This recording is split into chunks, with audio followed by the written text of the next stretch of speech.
Hi everybody, Dana Sparks, broker of Maximum One Greater Atlanta Realtors, and this week's contract tip has to do with the continuation of some of the changes to the 2019 GAR contract forms. So today I'm going to talk about a few miscellaneous forms. One is the change to the temporary occupancy agreement, and then some changes to the lease agreements.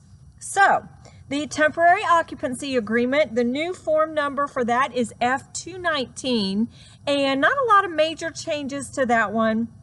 The only change is they added a paragraph 9, regarding the buyer's right to enter the property during the temporary occupancy to prepare for their own occupancy.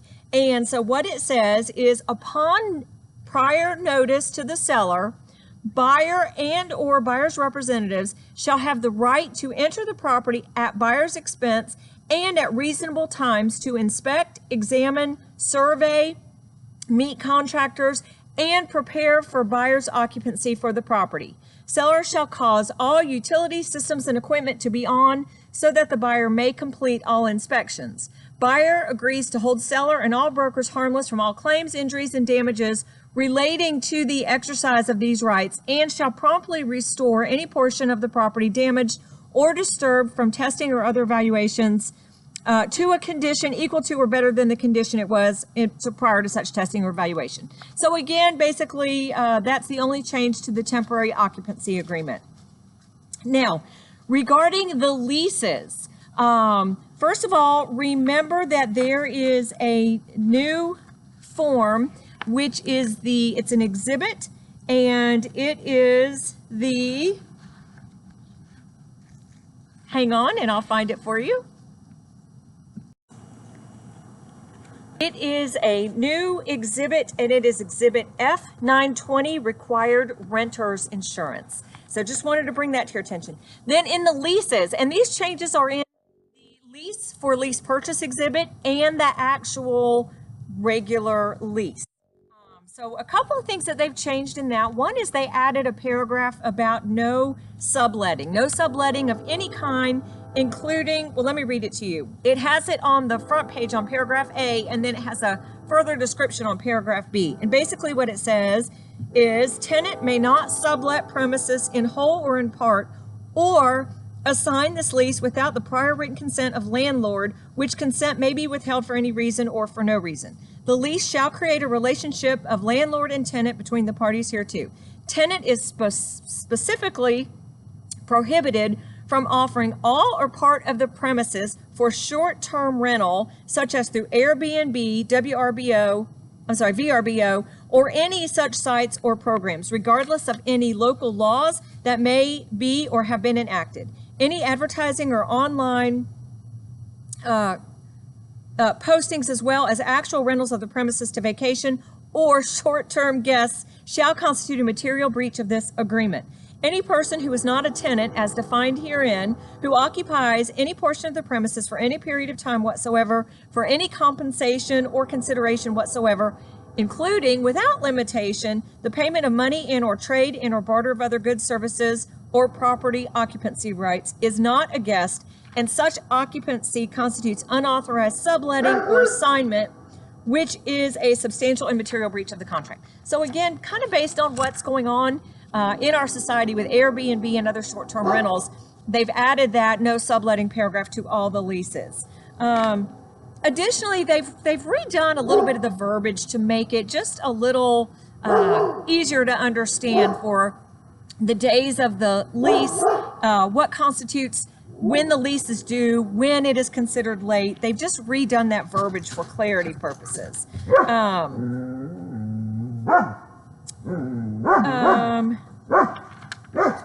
couple of other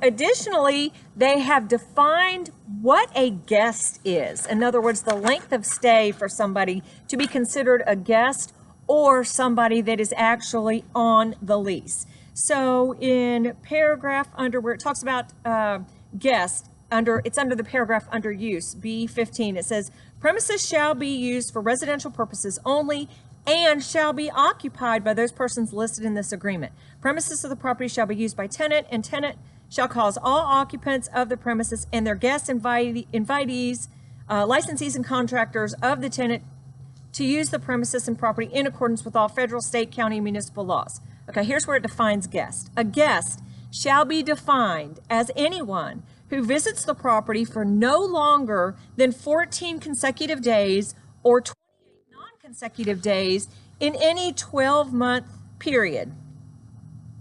Any adult that resided in the property for more than 14 consecutive days or 28 non-consecutive days in a 12-month period shall be an unauthorized occupant in violation of this paragraph unless such adult undergoes landlord's application process and is added to the lease by mutual agreement. And then it goes on regarding that. But again, it defines what a guest is.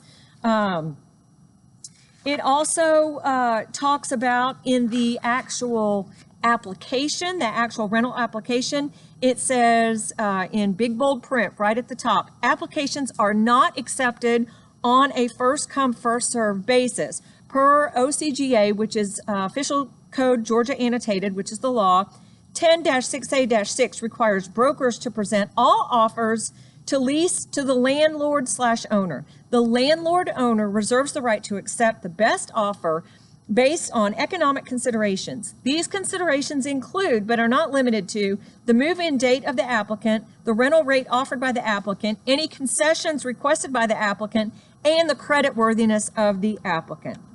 So as you know, you must present all offers, but the landlord/owner may choose among the offers regardless of when they are presented. It also updates, talks about automatic renewals, updates the brokerage relationships in the lease agreements, and has added a place for the landlord and the tenant to sign the bottom of the lease. One of the early termination provisions that they added into the lease agreements is in response or in relation to a new law that was passed in Georgia this spring. And it has to do with early termination of a lease based on domestic violence. And what it says is victim of domestic abuse. Notwithstanding any provision to the contrary contained herein, if the tenant receives a civil family violence order or a criminal family violence order as defined in OCGA 44-7-23, and tenant provides landlord with a copy of said order, then and in that event, the tenant shall be required to give landlord the notice to terminate early set forth elsewhere herein, but shall have no obligation to pay the early lease termination administrative fee or additional rent other than the 30 days after the tenant gives notice under this section. So again, there was a new law that was passed in Georgia regarding a tenant being the victim of domestic abuse can terminate a lease without any penalty. So again, make sure you read those provisions in the lease agreements. Again, there are a few more other changes to the lease, the actual regular residential lease, as well as the lease for lease purchase exhibit. So please take a look at those. Also, when you first get access to the 2019 Georgia Association of Realtor contracts, please look up, there is an index of all of the changes to the forms from 2018 to 2019. I have just highlighted in this series of videos some of the major changes of which you need to be aware, but please take a look at those, that outline and that index of all of the changes. Thank you guys so much for watching. I hope that your 2019 is full of blessings and love and health and joy and opportunity.